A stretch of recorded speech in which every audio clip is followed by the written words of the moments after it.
SD, kemudian SMP, SMA, kemudian setelah SMA lanjut ke D2 PGSD di UKSW.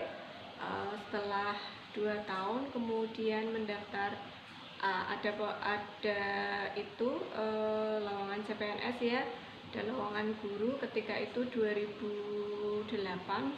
Ada berapa ya, lumayan banyak lah, sekitar 90-an. Saya mendaftar, kemudian alhamdulillah terima. Setelah terima, selang 1 tahun kemudian saya lanjut ke S1 di UT, Universitas Terbuka, S1 PGSD.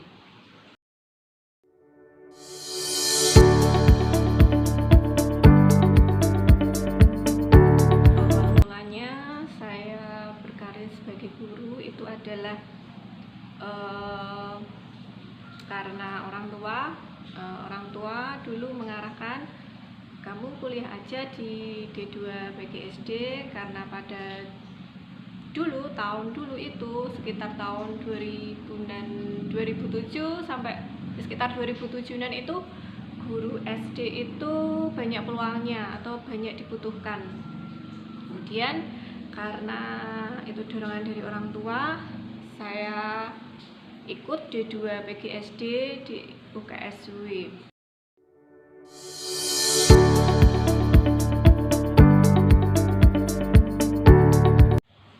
Perjalanan saya menjadi guru, pertama kali saya menjadi guru itu setelah lulus dari D2 PGSD, yaitu sekitar saya masuk kuliah tahun 2005, lulusnya karena itu D2 PGSD cuma 2 tahun, lulus tahun 2007. Setelah lulus saya memberanikan diri untuk melamar menjadi guru GTT di sebuah SD Salatiga selama sekitar 1 tahun. Selama 1 tahun itu ada formasi CPNS, yaitu guru kelas, membutuhkan sekitar 90-an guru. Kemudian saya ikut mendaftar dan alhamdulillah saya salah satu yang diterima. Setelah saya diterima, saya menerima SK CPNS itu di sebuah kecamatan baru ketika itu 2008 itu, yaitu di Kecamatan Bancak.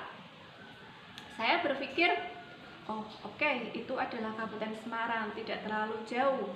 Tetapi setelah saya mengadakan tatap muka pertama kali ke sana, Masya Allah, jalannya itu naik turun bukit atau lembah gitu ya, dan jalannya itu tidak bagus, seperti kalau kebanyakan orang kalau bilang itu gunung kacang, naik bengkok gitu, menanjak gitu, untuk sampai di sebuah SD yang saya tempati.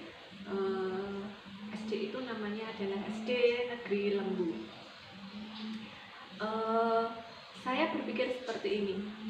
Saya pertama kali mengetahui SK saya di sana, saya merasa kecewa sekali.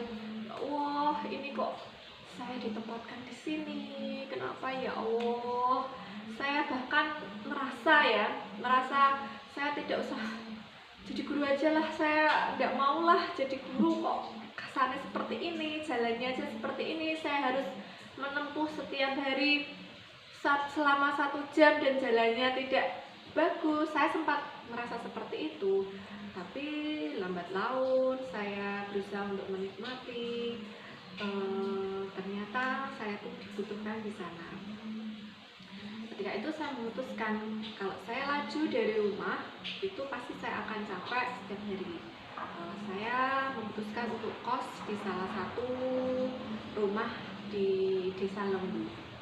Nah, ketika saya kos di sana, itu banyak sekali pengalaman yang belum pernah saya dapatkan. Ternyata di sana itu masyarakatnya welcome sekali dengan saya, baik sekali dengan saya. Sepertinya kok saya tuh terlalu dibutuhkan di sana. Bahkan ketika sore hari itu banyak anak-anak yang datang ke kosan saya untuk belajar bersama saya. Itulah yang saya merasa sangat dibutuhkan. Saya tuh jadi guru tuh dibutuhkan di sini. Jadi saya merasa menikmati menjadi guru ketika saya ditempatkan di sebuah desa yang ketika tahun itu 2009 itu adalah desa yang pelosok, yang terpencil. Itu malah menjadi semangat buat saya, tantangan buat saya. Saya harus kuat, saya harus semangat menjalani tugas sebagai guru.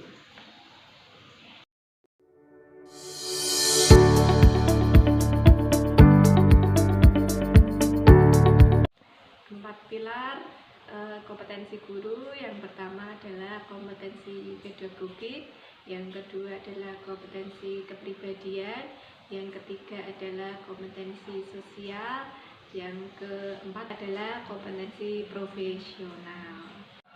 Kompetensi pedagogik meliputi satu, memahami kondisi peserta didik, kemudian merancang pembelajaran, kemudian melaksanakan pembelajaran yang kondusif. Yang keempat itu mengadakan evaluasi pembelajaran. Yang kelima itu mengembangkan peserta didik sesuai dengan potensinya. Berikutnya adalah kompetensi kepribadian. Kompetensi kepribadian itu intinya adalah kemampuan kita secara personal yang mencerminkan kepribadian yang mantap, yang arif, yang bijaksana. Intinya itu bisa menjadi teladan bagi peserta didik kita. Dan kompetensi sosial itu adalah kemampuan guru untuk berkomunikasi dan bergaul dengan peserta didik, wali murid, dan masyarakat sekitarnya, serta dengan rekan guru, dengan kepala sekolah. Kompetensi sosial ini harus dimiliki oleh seorang guru.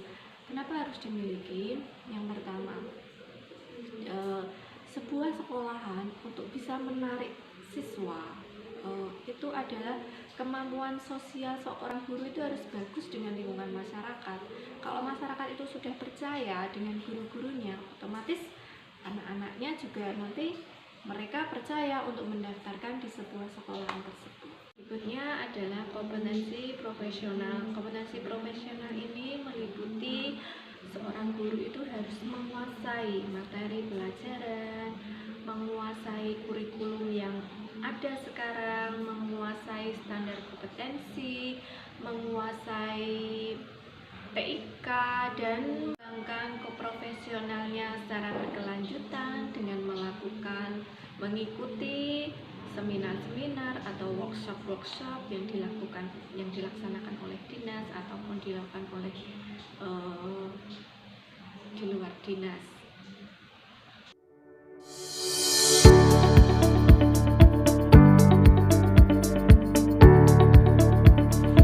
Pandemi ini saya menerapkan 4 kompetensi seperti ini. Saya mengajar di sebuah SD di desa. Kalau saya menerapkan full dari 100%, itu pembelajarannya tidak berjalan baik.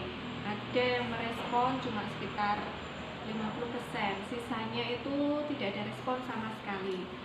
Agar pembelajaran ini tetap lanjut, saya memberanikan diri untuk 50% tatap muka dan 50% daring. Jadi sistemnya seperti ini. Ketika daring, saya tidak bisa menggunakan Zoom meeting, Google Classroom dan sebagainya, karena saya itu mengajar di sebuah desa, kebanyakan orang tuanya juga sibuk untuk bekerja, HP itu juga dibawa orang tua, kadang-kadang hanya beberapa anak saja yang pegang HP. Jadi saya berinisiatif untuk pembelajaran daring saya melalui WA group. Kemudian materi saya berikan melalui tayangan-tayangan YouTube yang sudah ada, saya share di grup. Kemudian anak-anak suruh untuk melihat, menonton, kemudian saya beri tugas. Setelah saya beri tugas, kemudian tugasnya itu dikumpulkan hari keesokannya. Jadi ketika hari keesokannya ada murid yang tidak bisa, ada murid yang tidak paham, saya menjelaskan materi tersebut yang mereka tidak paham. Itu pun ketika mengumpulkan itu saya berikan batasan waktu. Misalnya untuk absen, kebetulan jumlah murid saya itu hanya 16 anak. Untuk absen nomor 1 sampai untuk absen nomor 1 sampai 8 itu saya suruh mengumpulkan dari jam 8. Mulai dari jam 8. Kemudian untuk absen nomor 9 sampai 16 saya suruh mengumpulkan dari jam 9. Jadi saya bagi menjadi 2 kelompok untuk ke sekolahan dalam rangka mengumpulkan tugas. Dan itu saya lakukan setiap hari demi kelancaran pembelajaran, karena ketika saya menerapkan pembelajaran full daring itu tidak berjalan. Kemudian saya menerapkan itu 50% daring, 50% tatap muka. Ketika saya melaksanakan seperti itu, saya pembelajaran itu bisa berjalan dengan baik, dengan normal, meskipun tidak seperti full tatap muka sebelum pandemi. Untuk komunikasi saya dengan wali murid itu biasanya itu hanya melalui WA group. Saya buat WA group di kelas 5 untuk komunikasi dengan wali murid, tugas-tugas yang saya berikan, seperti itu.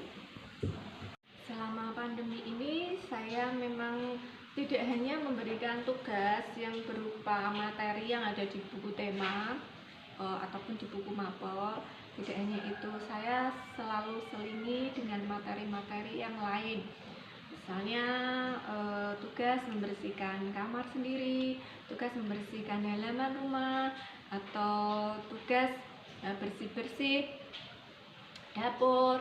Intinya tugas membantu orang tua, kemudian mereka video, kemudian mereka dibuat status. Itu ada nilai tersendiri yang akan saya masukkan ke dalam nilai sikap.